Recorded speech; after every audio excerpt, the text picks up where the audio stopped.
So hello everyone, this is our second review. We're going to review a book, the book Illness as Metaphor of the American writer Susan Sontag. I read the Arabic translation of it, Al-Marad Kasta'ara.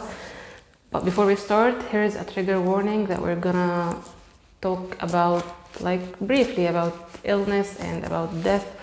So if you think that these topics might trigger you or might be heavy or silly or something, just don't watch this video. Okay. One of the main questions or the main themes she discusses in her book, is there a relationship between the personality of the person and the probability that he might have one of the dangerous physical illnesses like cancer? She gives cancer and other diseases as examples. So she says that in some points of view, no, there is no relationship at all between a person's personality or how he deals with life, or how he looks to life, or how he views it, to whether he will one day, God forbid, have one of these huge problems, health problems. But other people or other points of view say that a person who is a fighter by nature is less probably will get one of these illnesses, and he will be more likely to heal from them.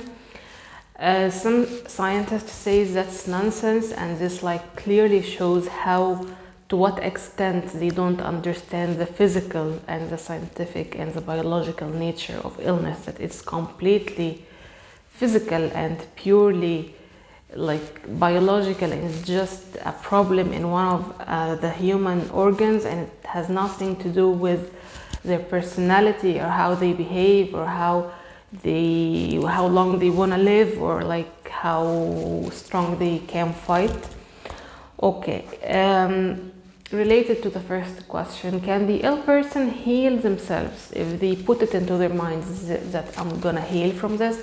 So personally, I think that for sure there is a factor, there is a simple factor of the personality and of the mentality and mindset of the ill person. But in some illnesses, and to not to a far extent, to 30 or 35%, you can be that's why they say the fighters of cancer or the fighters of whatever.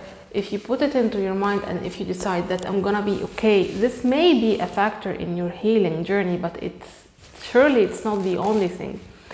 We need medicine, we need therapy, we need doctors, and we need professionals. I think believing that a person can simply heal themselves is just naive.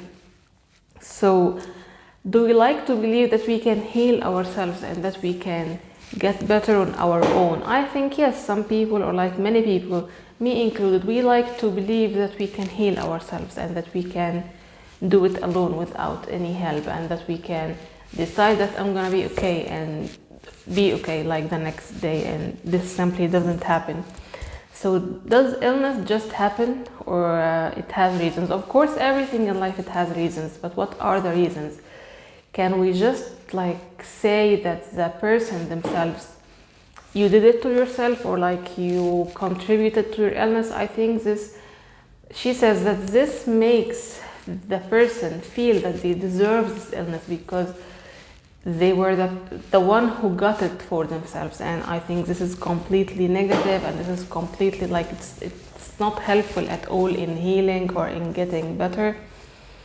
So she also talks about the relation between negative feelings like anxiety, sadness, anger, and these illnesses. And she discusses also the relationship between the financial status, or the economic status in a country, and how likely people are to have some of these illnesses.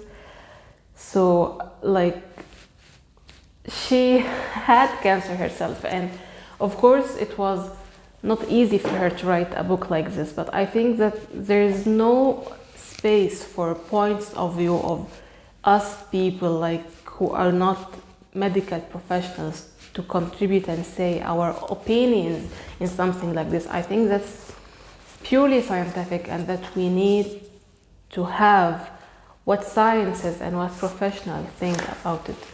So I really wish every person to stay safe and sound, and speedy recovery to any ill person. And this was our review. See you next time.